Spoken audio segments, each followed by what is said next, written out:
went under foreclosure and a bank got it for half of what was paid, the $1.5 million, $750,000. And that bank couldn't sell it. So that was like 2010 or 11 or so. So they decided to foreclose it again and offer it on the market for $325, all 15.14 acres. Now remember I told you I was a teacher at SPSU. One of my students in about 2012 decided to buy 11 acres down the street from this 15-acre parcel and build a house. And when I met with him at his house, because I keep up with my alumni, I was like, I wanted to buy that 15-acre parcel a few years ago. Let me know if it ever goes for sale. And he did. On Memorial Day weekend, the Friday of Memorial Day weekend in 2014, he calls me up and he says, Lance, that 15-acre parcel is up for sale for $325. I immediately said, thank you. I called the realtor and I offered $280 for the whole thing. Didn't even need to go walk and look at it. I'd seen it so many times. I had picnics with the family so many times. I had prayed over this. It was the desire of my heart that I had prayed to God. I would love to have this acreage. I know I don't have the money. I know I don't deserve it. And I know I will use it to bless you in many ways as I can. I will share it with neighbors. I will share it with my family of God. I will share it with people that are not in the family of God so that they can see this amazing nature that God, you have created. And He has. I've called the name and I bought it. I offered $280. They said, no, we won't take that, but we'll take $290. And I said, I will take it. So I bought it and got a loan, and I'm still paying $1,644.13 every month for that and the house I put on it. So I put a house on it with the same builder that was my son Paul, who had called me, that built his house, which happens to be his father-in-law, his wife's father. He built my house. So the point is, again, I don't deserve the house. I don't deserve the property. God put a desire in my heart, and He puts desires in your heart. And so when you walk away from here, I want you to not think about what God has done in my testimony of life. What does He do in Jason? I know a little bit about Jason to know how he got an accounting degree at Georgia State, but then God said, hey, no. I have other plans for you. Plans to prosper you and to give you a hope for the future. And now, He probably still does accounting things. By the way, my taxes are due tomorrow. I just finished mine yesterday. Well, I'm going to try to finish today. My Sabbath day's on Saturday. Sunday's the day of worship and finishing taxes if it's April 14th. But I haven't finished them. But God, I don't want to say what God did to you, but I can view from my lenses, it looks like He pulled you out of accounting full-time at least. I'll look at my neighbor's house tomorrow. Okay, I know you probably do it part-time, because I do engineering part-time or full-time, but He calls all of us to be ambassadors for Christ. If you don't know Jesus, I hope that you can ask Him in your heart. And this life of being a Christian is not always proclaimed by every Christian correctly, including me. But what I do think that is totally true is that God calls all of us to do what He will have. This is a hard statement. I learned it from one of my pastors. His name was Chuck Frost. It's not in the Bible, but it's, I think, a true statement, a quote from him. And that is, we should want more what God wants for our life than we want for our own life. And if you do what God wants for your life, He will bless it. And God is calling you into ministry. You're already doing ministry, and you're finishing seminary, and you're going to do even more ministry, right? You don't even know yet. That's great. That means you're sensitive to God's calling in your life and that you would be willing to change. Not only that, but like when I steer off the path and I go down the road I should not go down, God still chastises.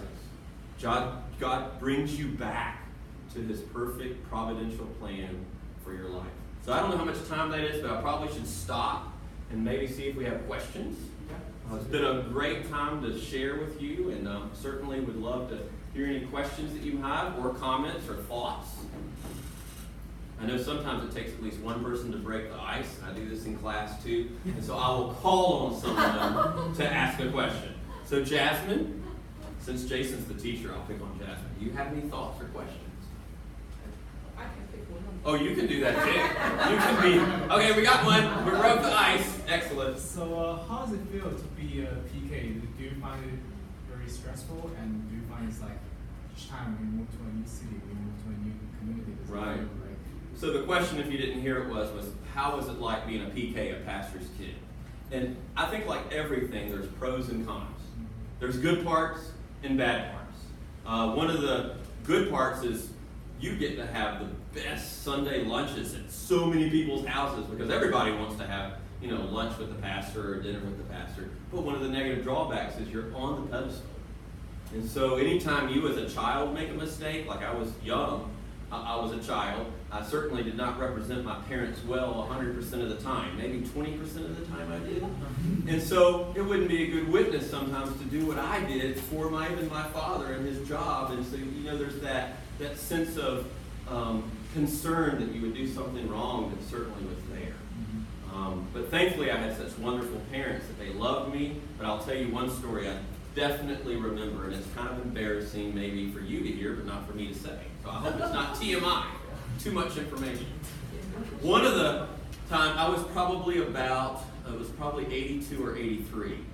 So I was 10 or 11, because I would have been born in 72. So I'm 10 or 11, going to go visit and spend the night at one of my friend's house. It was the Johnsons' house. They had built their own house out of wood. And I was spending the night at their house, and they went to church. And so it was in the summertime, it must have been, because I was wearing shorts. Carol always picks on me for wearing flip-flops. She gave me from Charleston, y'all go to Charleston a lot, where Neil was from. And she gave me this placard, you'll have to see it when you come to my house, that said something like, life is better in flip-flops. I just love flip-flops. But I was wearing shorts that day in the 1982 or 83 time frame. And my father went up to Mrs. Johns and said, now if you see any scar, and he pulled up my shorts. He said, if you see any scars there or any bruises, that's because Lance was punished last night with the belt and spanked.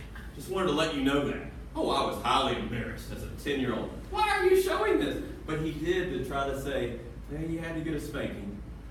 And that was uncomfortable, right, as a PK. I don't think I would have had that occurrence if I was just not a PK. Because I think he had to just talk to the church or that particular person about what had happened. So that's just one occurrence, and I wasn't thinking about that until it just came to my mind right now.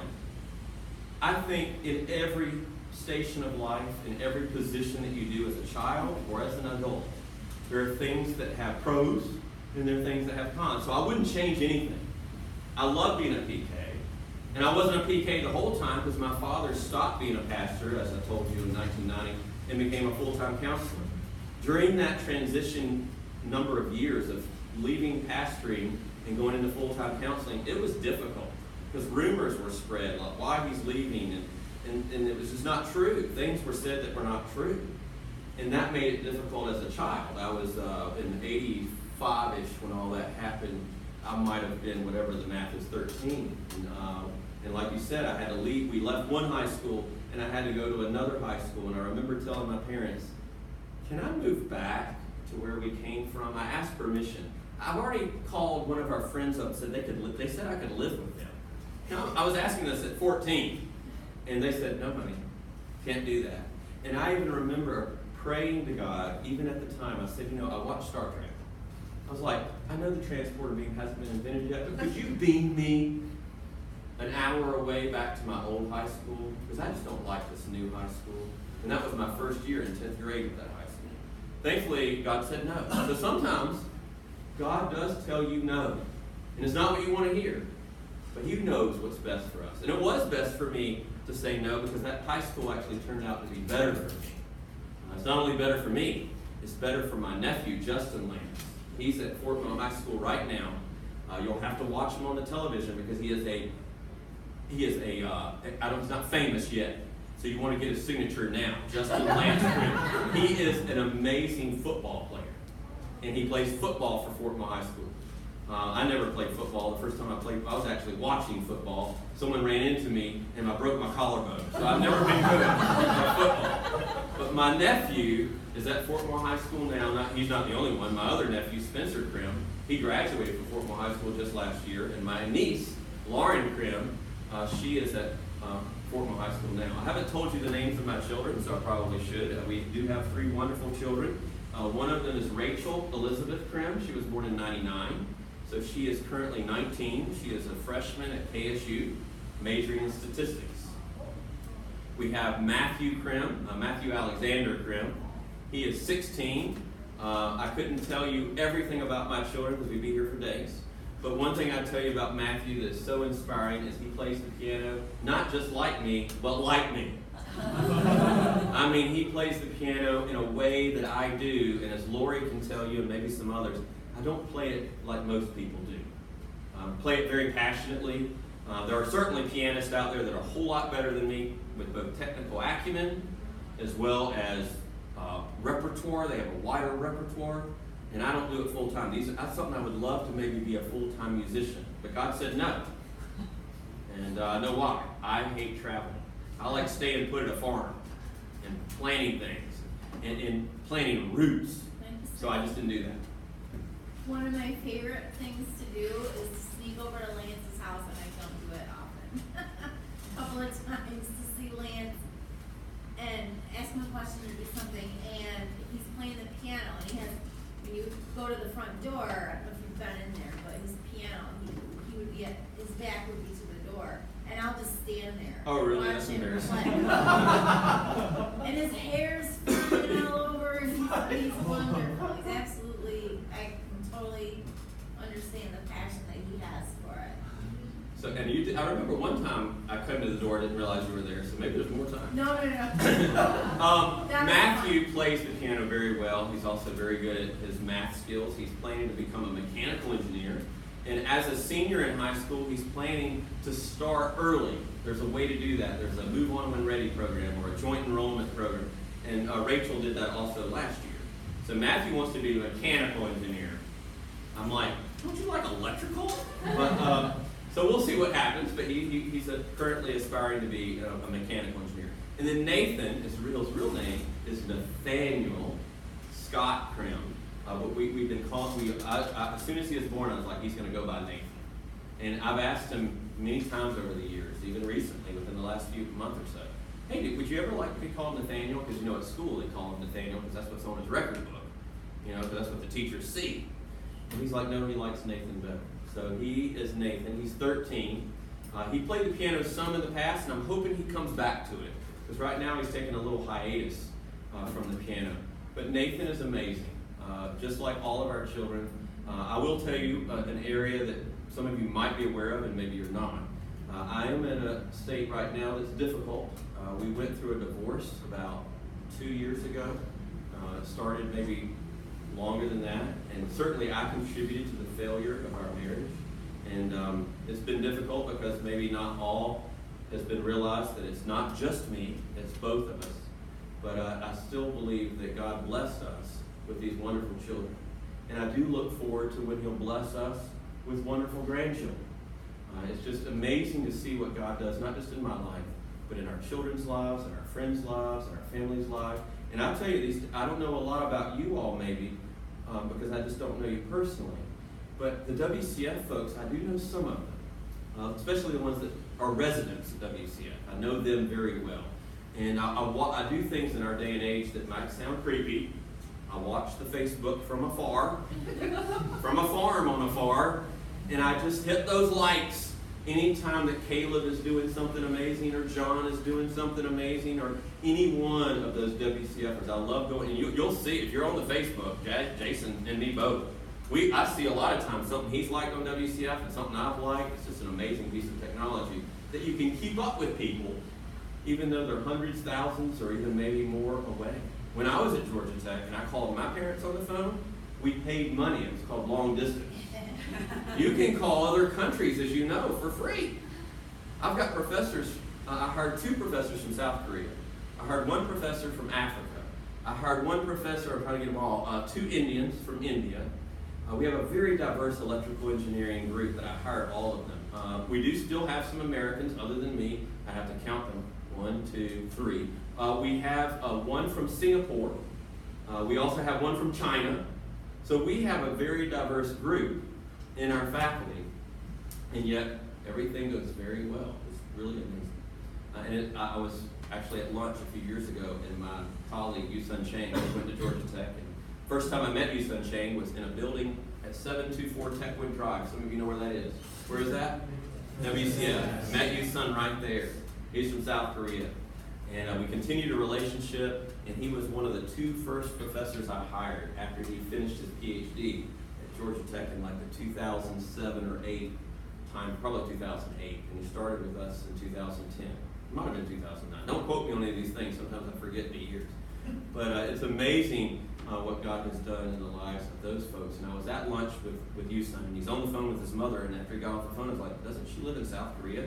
Oh, yeah. And that was the first time I realized, this was about 6 or 7 years ago, first time I realized you can talk on the phone to someone on the other side of the world and not have to pay anything additional. You know, long distance was like, it was at least 25 cents a minute. It might have been more. And if it was internationally, like my sister-in-law, who is from Peru, and it still is, I guess, some ways, I don't know. But I remember in Peru, they would have to pay many dollars per minute to talk to her parents who still live in Peru. Any other questions, Jasmine? How do you in daily life get closer to God? So the question was, if you didn't hear it, is how in your daily life can you get closer to God, or how I get closer to God? Certainly, there are times in my life where I'm not close to God. And I think the ways in which I've seen that brings me closer to God is when I'm seeking after Him. I'll tell you an interesting story that Jesus did when He walked on water. Remember that passage? Jesus was walking on water, and a lot of us know that passage, but there's some details, some context that you might have missed. And we'll have to do a Bible study later. I only did 4 verses here, but I love the Bible. So the thing to answer your question is to go back to this verse and to look at the Word and study it. And one of the things I think about was when Jesus walked on the water. When Jesus walked on the water, you might remember He had just finished feeding the 5,000 people, all with the 2 fishes and the 5 barley loaves.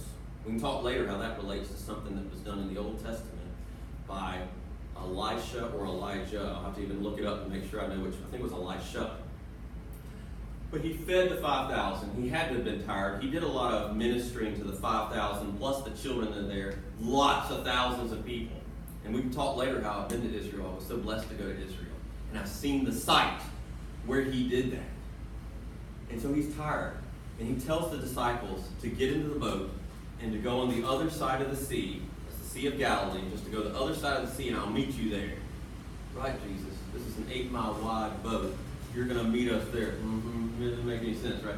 Jesus goes up on the mountaintop to pray. So that answers your question, too. One thing is study the Word. Second thing is to pray. I like doing like what Jesus does, too. Go to quiet places. If you look through the Bible, Jesus consistently will go to quiet places to pray, where He can focus on His relationship with God. And that's why I love living where I live, because there's a lot of quiet places, little waterfalls and little lake things and all sorts of places where no one's going to bother you. No phone call, no Facebook message, no email. It's totally just you and God. And no cell phone reception. I mean, it is in remote areas. It's very hard to find a place without cell phone reception these days. But when He walked on water, He was praying. And they were out on that lake. Well, we can do the Bible study later. Just trust me for now. They were on that lake for hours. It's an 8-mile lake. To row across the lake wouldn't have taken hours. But there was a storm that came up, you might remember. And they were in the middle of the lake, straining at the oars. And Jesus is up on the mountaintop looking at them. And doesn't go help them right away. And at the 3rd watch of the night, which is like 3 a.m.-ish, He goes out walking on the water. And if you look at the verses, you will see that the verses say this. He's walking on water. Probably something He just normally did, walking on water, right? That's not something we can do. And He's about to pass them by. It doesn't mean that He's just going to come in and get in the boat right away. He wasn't. He's going to pass them. He's just going to pass them by. He's going to the other side of the lake, just walking on the water. But Peter sees him and calls out to him. What's the point of that? When we go off our paths, God watches us, and He's going to protect us, and He's going to make sure nothing harms us. But He will allow us to strain at the oars. He will allow us to struggle until we call upon Him to help. And you remember Peter walked on the water a little bit, but when he took his focus off of Jesus, he sunk. And so I think all of us need to remember to keep our focus on Jesus as much as we can. We can't do it 100% of the time because we're human. But maybe we can do it, like I tell my students, I'm not expecting you to get an A with 100%. That's perfection, and I don't think you can attain to it. It's pretty hard. But maybe you can at least get an 89.5%, right? Because you want that A. And so maybe if we're not 100% focused on God all the time because we're sinners, maybe we can at least do it 90% of the time and desire and hope to do it 100% of the time. It would be nice if I could do it 100% of the time, but I confess to you, there is no way. I've told you several times that we could be here for days. We could just say, hey Lance, what are your sins? And if I were to tell you all my sins of just the last few days, we would be here for hours. If I told you I don't remember my sins, and I'm glad I don't. Jesus doesn't either. Remember that song, based on a Bible verse? He put sins as far as the east. That's east? That's easy. Oh, that's east. As far as the east is from the west. And think about how he dramatically did that on the cross. His hands were held out and outstretched. As far as the east is from the west, he will remember your sins no more. He blots them out. That's all in the Bible. That's not what I'm saying. It's what he says. And so that's what I do. The two main things is I study his word, and I've studied it for many years. I've studied it not just in the English versions and many different versions, but I've gone to seminary. In fact, the seminary I went to was the one Neil kind of started, called ASBS at one time, and now it's called AUBS, and it's kind of in Decatur area. Anybody ever heard of that one? Carol used to be the administrative assistant for the seminary years ago, and Neil is still on their board of directors. I hear the bells, so that might be the bells tolling for us.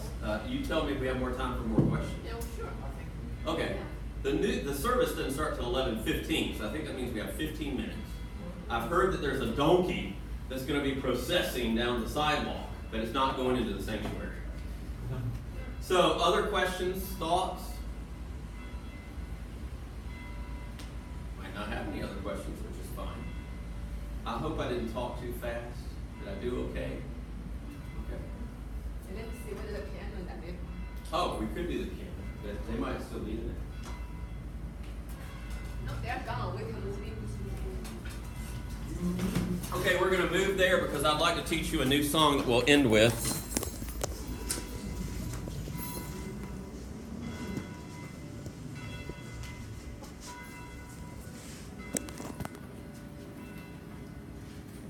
It's fancy.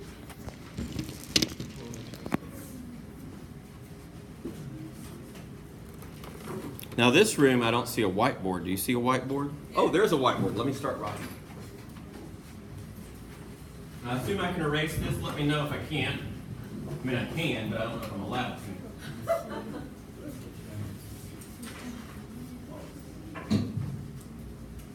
One thing that is so, I'll wait till everybody gets here. Find a chair or a couch seat.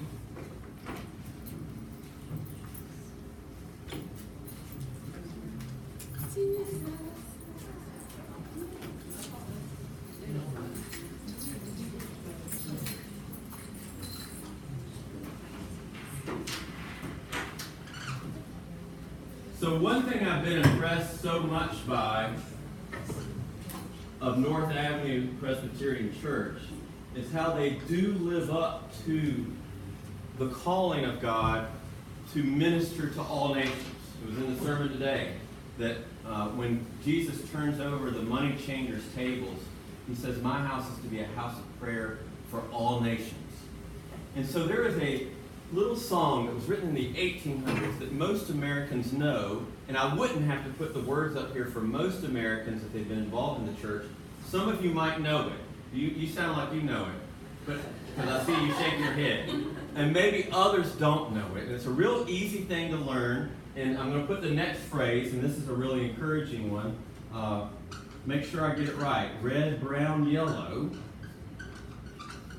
Yellow. Black and white. That's a white. They are all so precious in his sight. And then the last part is just Jesus loves the little children who might run out of room of the world. That's the world. So I want to play it once for you if you've never heard the melody. And many of you know the melody because it's a popular nursery rhyme of Americans growing up. I know some of you might be second generation or third generation, and you might have. How many of you were raised in America? Just one. Lori, you were raised in America. That makes two. And me, three. So I want to sing the song, and so you can, if anyone knows it, we can have you as a song leader. Now, we didn't plan this. You want to be a song leader? Any song leader? I don't want to put you on the spot. Just the opportunity is there for you to be a song leader if you know this song. I'm going to play it through once so you can kind of get the melody, and then we'll sing it together. And I just want to mention to you, you can see, Jesus loves the little children, all the children of the world. Of course he does.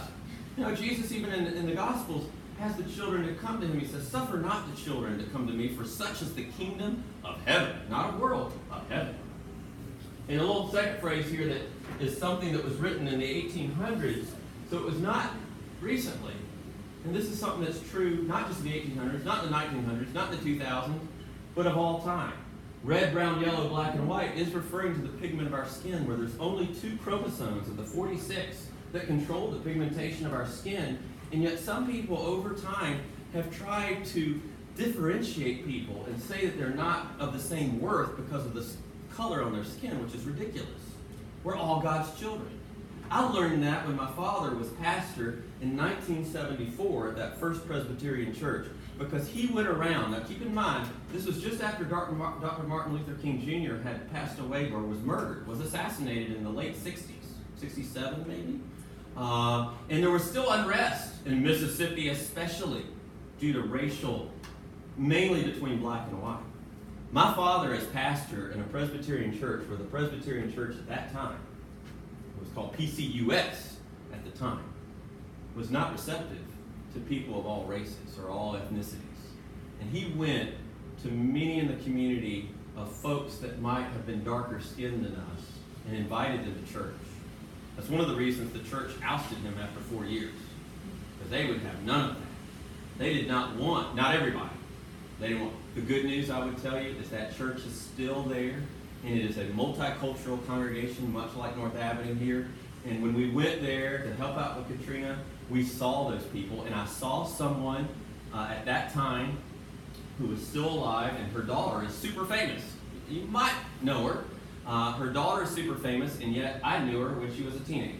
Her name is Robin Roberts. She's the Good Morning America anchor or co-anchor on national television. She was an ESPN because she was at LSU as a famous basketball player, but she started out as a young child going to a church that was predominantly white. But my father encouraged Lucy Marion Roberts and her father, Mr. Roberts, I'm forgetting his first name right now, but it'll come to me. They passed away since. And there's other black families still there that are still in that church. And I'm not trying to tout my father. All he was doing is doing what the gospel says to do. Spread the gospel to all the nations. Not just your own people, but to all the nations. And they came in the 70s during unrest, and they're still there, at least the ones that, are the progeny, because Lucy Marion has passed away. She played the organ for us at that First Presbyterian Church. And I, as a 2-year-old all the way up to 6 while we were there, I would watch in amazement to see how Lucy Marion, she was one of the many, never taught me as a teacher, but she was one of the many that inspired me to do piano-type music. I do organ in addition to piano. So I should probably stop talking. And we'll play this song. I'm going to play it once through so you can get the melody. That's also to make sure I know the melody. I did practice it yesterday for the first time. And it's just a really good song. I might have practiced it a couple days ago. It came to mind this week. So I'm going to play it one time through. And then those of you that know it can sing loud, and I'll play a little quieter on the next time through to kind of help you make sure that we're able to sing on key. Now, I don't know if the piano's in key. Let's see. Oh, you're not going to sing on key. Just notice with one note, we got several frequencies on one note, so it might not sound as beautiful from the piano, but your voices will sound beautiful. Let me do the first thing through. It starts out with Jesus Loves the Little Children like this.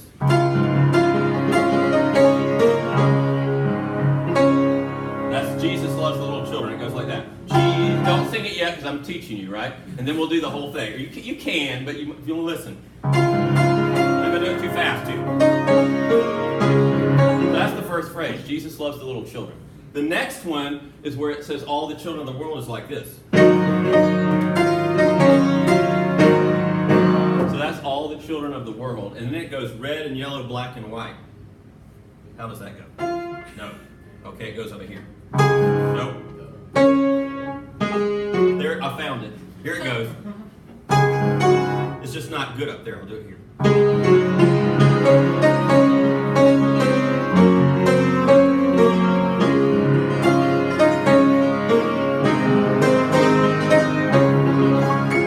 So that's the song. So we're going to sing it. I'll play quieter to make sure we can hear. And I'll go slowly because some of it might be a new song. Do those of you who've heard that, does that ring a bell? That does ring. It does sound like what it's supposed to sound like. Okay, good. All right, so we're going to sing it together, and I will maybe just do a small introduction of just a few chords, just so you can hear before we start. Okay.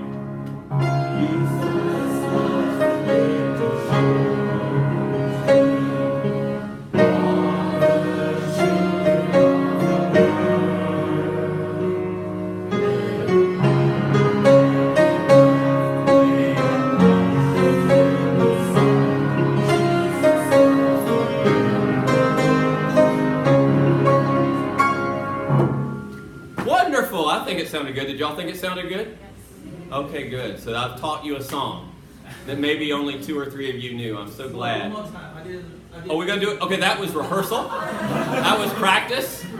So now we're going to do it one more time. There are multiple verses, but I don't have enough time to write them. We could have planned this better maybe and projected them.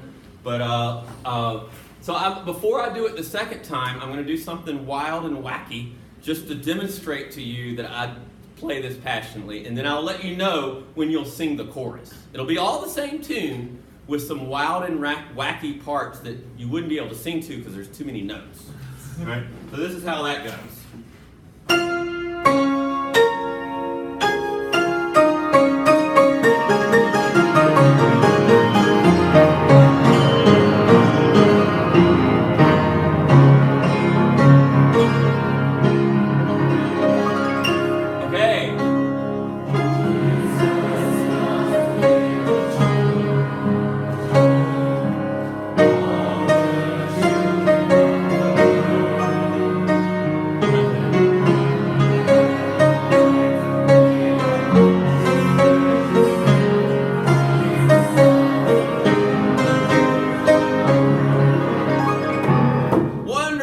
Even better. If we could take this on the road if we practice more than twice, right? Play one more song for us. Your favorite one.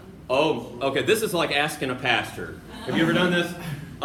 What is your favorite Bible verse? A pastor's going to tell you all of them. So when you say play your favorite song, I'm going to say all of them. Just what? So I'm going to play one. Actually, I'm going to let you choose. This next question might even sound non-Christian. In a church setting, you might be like, ooh, can we talk about non-Christian things? I hope so. Because out there's a bunch of non-Christians. And our job is to witness to them. So here's the question. Do y'all like Game of Thrones? Yeah. It's got a lot of salacious scenes, we might say, that we probably would not watch on this screen at church. But the music is beautiful. And as some of you know, how providential is this? The last season starts today at 9 o'clock.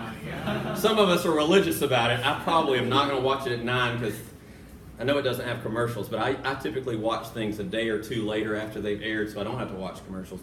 Plus, I'm busy. I got to get my taxes done. But the melody is beautiful. And I have not finished perfecting in my mind, the arrangement of this song. But you'll recognize it, I hope, as the Game of Thrones song. And this piano is not necessarily equipped to do this song, mainly because it's an upright, and the technology involved in upright pianos is not nearly as good as grand pianos, and we can talk about why later, maybe when you come to my house. Anybody play the piano? At least, oh, good too. When y'all come, I want you to play my piano because I like listening to the piano too and not playing it. I love listening to Matthew, my son, play it. I had 30-something people over yesterday from KSU. They're professors and their children, and some of the children played the piano. I love hearing it because it's such a fabulous instrument. So when I play this song, forgive me if I make mistakes for 2 reasons. One, I haven't finished learning it. I'm kind of using the melody that Raveen, the great composer, who's a little younger than me, I think he's in his low 40s, he composed it, and I'm just arranging all sorts of things. I'm also taking inspiration from some other people, like Jared Radnich, if you've heard of him. He's a famous pianist. And so there's portions of what he has done that I like, that I tried to incorporate, and yet it's not all there. And I might struggle when I have to hit certain notes that don't play as loudly or as succinctly as I would hope that they would, and then I'll get struggle. So I'll play it, and you'll let me know if you like it or areas that I need to improve on it, and maybe you'll recognize it as Game of Thrones. So let's see, how does it start? I think it starts here.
sweating now, so I don't know if I can play a second song. But did you recognize that as the Game of Thrones melody?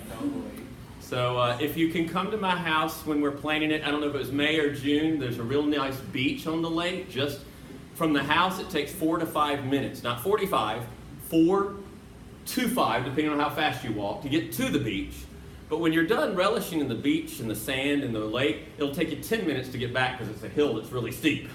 So it's easy to get to in about 10 minutes, good exercise to get up. So when you come, I hope you can come. I would love to play that same song by then. Hopefully I'll have perfected it. You might have heard some mistakes. There were more than a couple. But I know my piano a little bit better, and it responds. I don't know if you noticed the piano was moving. I didn't mean to do that. I don't like when pianos move. That can be scary. But anyway, I would love for you to come. I'd just love to be a blessing to me, and I hope we could be a blessing to you, where we will eat together, we'll talk together, we'll conversate. We'll also have some good fun, food and fellowship. We'll have some time outside. Hopefully if it doesn't rain on the day we choose, we can play in the lake. And we can also just enjoy being with each other. So I'm so hopeful that Jason and I have not come up with a date yet. So I hope I'm not putting him on the spot. But if you want to come, remind Jason and Jasmine, and I'm sure they can arrange a time to make it happen. Thank you so much.